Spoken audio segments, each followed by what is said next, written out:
tere tulemast tagasi minu kanalile, mina olen Martin ja käes on 7. osa ja täna ma räägin siis Kevlarist. Aga enne kui ma lähen Kevlari juurde edasi, mul on väike tehniline uuendus eraldusainete osas.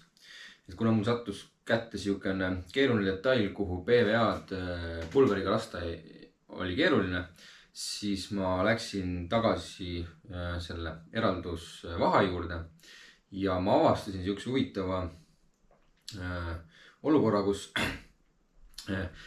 kasutades vaha ja PVA-d korraga tuleb tulemus super hea. Et vaha teeb sellise detaili siis nagu libedaks, ta ei nakku selle, kui ma olen vormi parandanud tavalise autopahtliga, siis PVA ei imendu sinna pahtli sisse.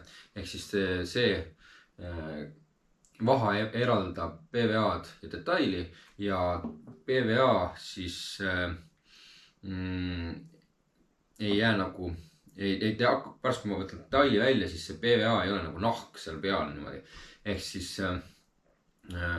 see detail on nagu kohe välja võttes ilus. Ja mis ma veel avastasin, oli niimoodi, et see PVA ei lähe jooksma. Et muidu kui ma tegin ainult PVA-ga eraldust, siis kui seda sai liiga palju kuskile, siis hakkasid nagu need jooksud tekkisid. Ehk siis kui on vaha ja PVA, siis see vaha ei lase selle PVA niimoodi. Muidugi kui sa mingi rämedalt üle uputad, siis ikkagi muidugi jooksud tekivad, aga see jooksud ei ole nii lihtsalt tekkima kui ilma vahata. Et siukene väike tehniline uuendus. Ja ma hakkangi ilmselt kogu aeg kasutama, sest ma viimased detailid nüüd kasutanud ja tundub väga hea asi olema. Nii, aga nüüd siis Kevlarist, et kuidas ma Kevlarile sattusin, mul polnud endale vaja otseselt, aga mul üks klient siis soovis need samu tiibasid, mida ma siin ühes videos ka tegin, soovis Kevlarist.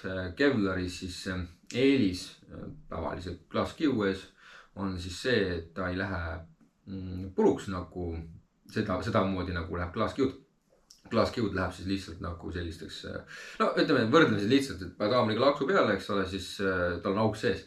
Kevlarit kasutatakse tavainimese jaoks kõige rohkem, peaks ta teada seda, et see on siis need kuulivestid, ehk siis siit püssikuul läbi ei lähe. No muidugi see oleneb kihlide paksusest ja kaliibrist ja muudest sellistest asjadest, aga et siis kuulivestid ja turvavaiad näiteks on Kevlarist ja need ongi just sellised siis ma ei saa öelda purunemiskindlad, aga nad on väga vastupidav, see on siis väga vastupidav materjali igasugustele lõikamistele ja siukest purustusele. Kusjuures Kevlari pärast ma pidin ostma uued käärid, kui ma enne kasutasin norm. Et kui ma enne kasutasin neid tavalisi Fiskassi kääre siin klaaskiu ja süsiniku lõikamiseks, siis sellega see ei ole põhimõtteliselt võimalik, et see materjal tahab eest ära joosta. Et siis ma ostsin spetsiaalsed käärid. Need olid kõige odavamad käärid ja maksin nende eest vist oli 35 € äkki, kui ma õieti mäletan, või oli 32. Heastas, mis siis neil nagu eriliseks teeb, on see, et siin on nagu siuksed hambad hästi väiksed. Pakun, et siin on 100 hammast on. Siin täitsa samamoodi. Ja siis need hambad nagu ei luba siis seal kangal eest ära joosta, vaid ta nagu, see kanga seeb siia hamba sisse kinni. Ja siis need hambad nagu lõikavad ta nagu need läbi. Et kui siin nagu see põhimõtteliselt hakkab see kangas jooksma, noh, ei tea, ühesõnaga. See ei tähenda, et see Kevlari lõikamine midagi lihtsalt oleks. Lihtsalt ta teeb seda oluliselt lihtsamaks.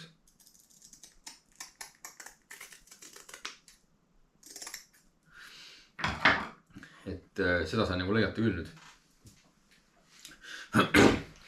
Kevlar on kallis materjal. Ma täpselt ei mäleta nüüd, mis see ruutmeetri hind tal oli. Mina ostsin igastahes siukse rulli. See on natuke üle meetri lai, see vist 1,2 peaaegu mingi väga imelik mõõt 1180 äkki või 1170. Päris täpselt ei mäleta, ma ostsin seda 8 ruutmeetrit. Ei, jah, 8,2 ruutmeetrit ostsin seda. Ja lisaks ostsin siis vinüüli estervaiku.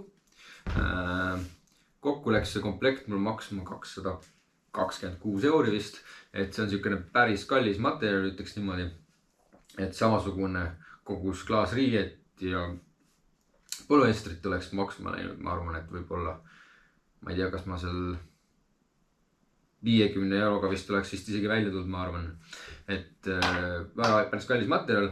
Ja miks kasutada vinüülesterit? Mina seda ise algusest teadnud, mulle soovitati samast poest seda, et vinüülester seob Kevlariga paremini. Kuidas täpselt ei oska öelda, ilmselt mingi mehaaniline sidumine. Ja vinüülestril on ka siis mehaanilised omadused natuke teised, et kui polüester läheb, siis ta ütles mulle mingid siuksed numbrid umbes, et kui polüester suudab pikeneda 1%, ta on ju ikkagi plast, nagu kui sa teed õhukesi, siis ta on ju paindub läbi. Ja siis seda saab ka venitada mingi määral. Kui polüester venib seal nagu 1% ulatuses, siis see umbes 5%. No muidugi väga palju annab, palju kõvendit paned ja mis materjalid sul üldse võib-olla siin saruseks on. Et siis selleks kasutatakse vinüülesterit ja vinüülester siis ka tema temperatuuri taluvus on tegelikult kõrgem, et kui polüester läheb seal siukene, ma ei ole mõõtnud, ilmselt pakun 60 kraadi juures läheb pehmeks, siis selle vinüülestri temperatuuri taluvus on kuskil siuke 103 vist oli, siin kirjas seda peale ei ole. Ühesõnaga natuke 100 kraadi. Vinüülestrit ma kasutasin ka kapoti tegemisel, sisemise osa tegemisel. See oligi sellepärast, et kapoti all on kuum, siis et see kapott pehmeks ei läheks. Kasutasin vinüülestrit. Vinüülester on ka kallim kui siis samasugune 5 kilogrammine kanister. Polüestrit maksab kuskil 30 eurot. Siis selle hind oli natuke üle 40 vist. Et ta on natukene ka kallim.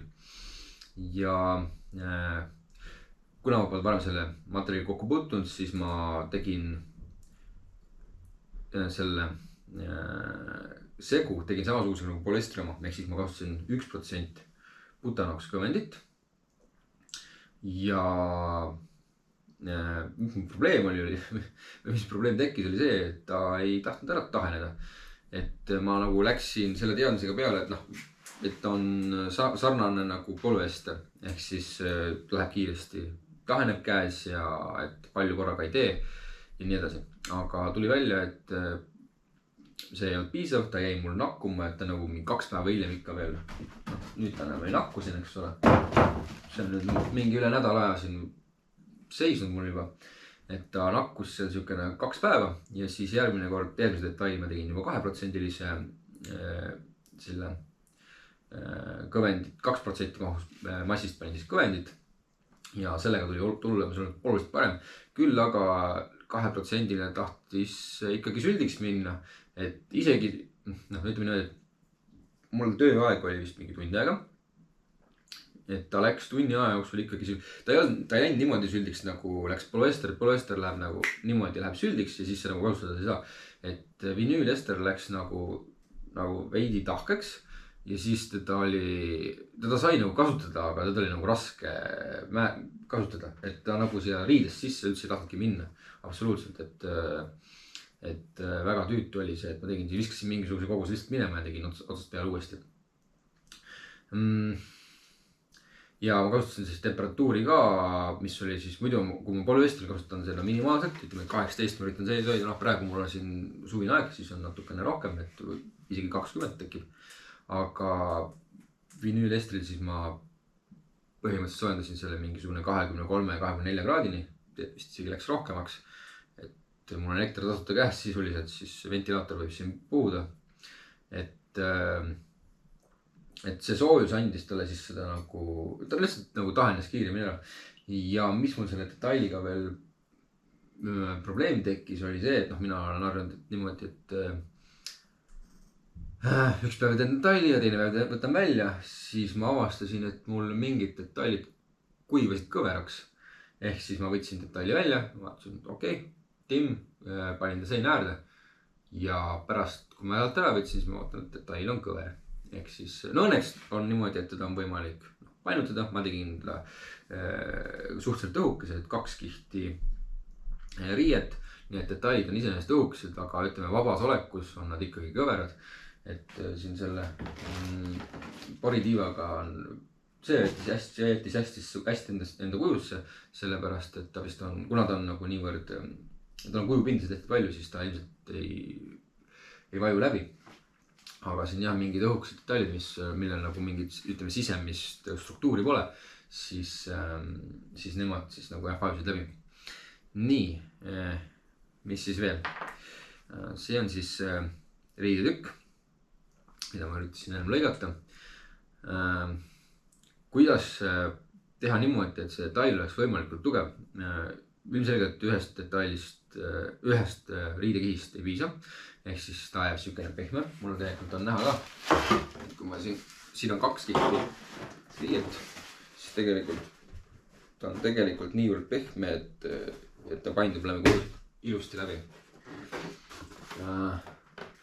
Selleks, et ta oleks tugevam, kasutad rohkem kihte, aga siis see ei ole niimoodi, et sa paned 2 kihti üksteise peale täpselt ühesugust.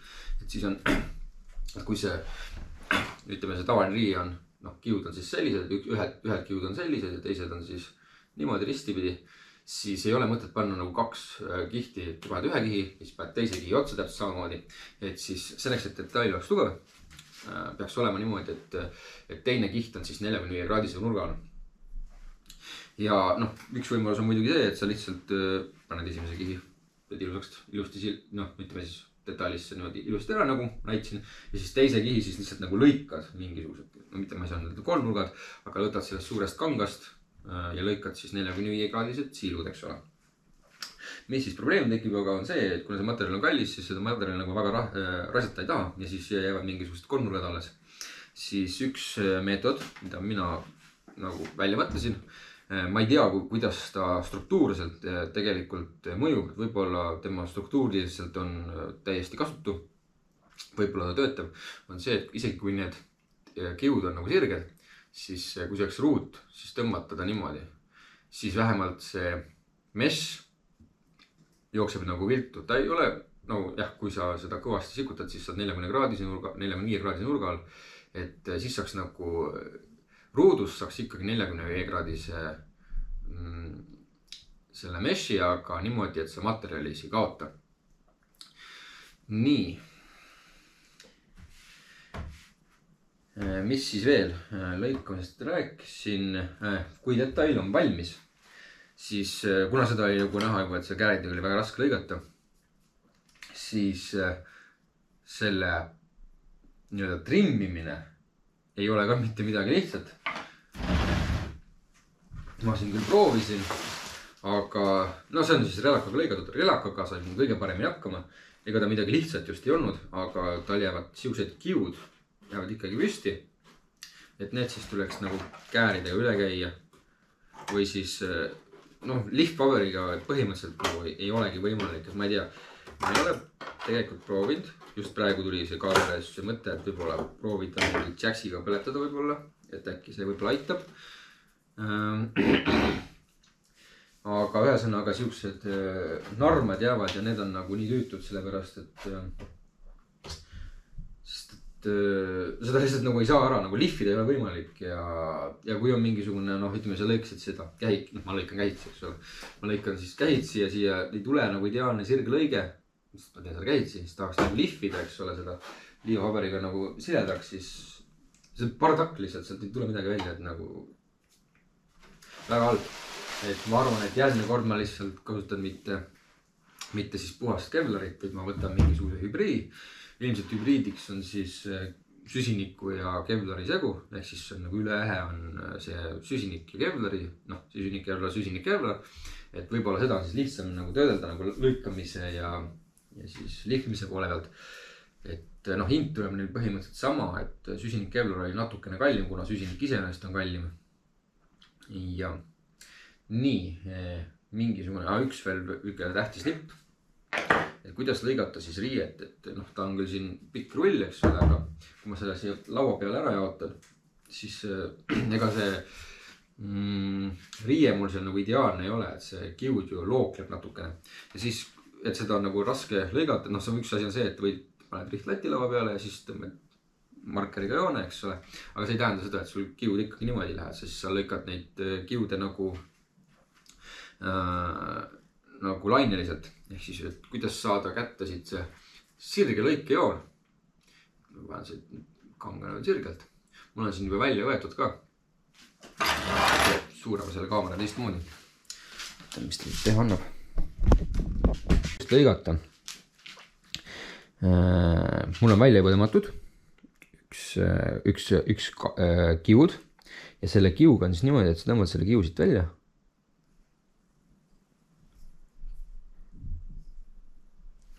Ja siis tekkis see joon. Et siis mööda seda joont on võimalik seda ilusti lõigata niimoodi, et sul ei lähe see mesh nagu sassi. Ja nii.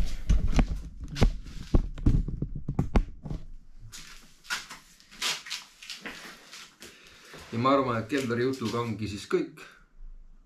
Et loodan, et oli jälle kasulik informatsioon. Ja järgmise korrani.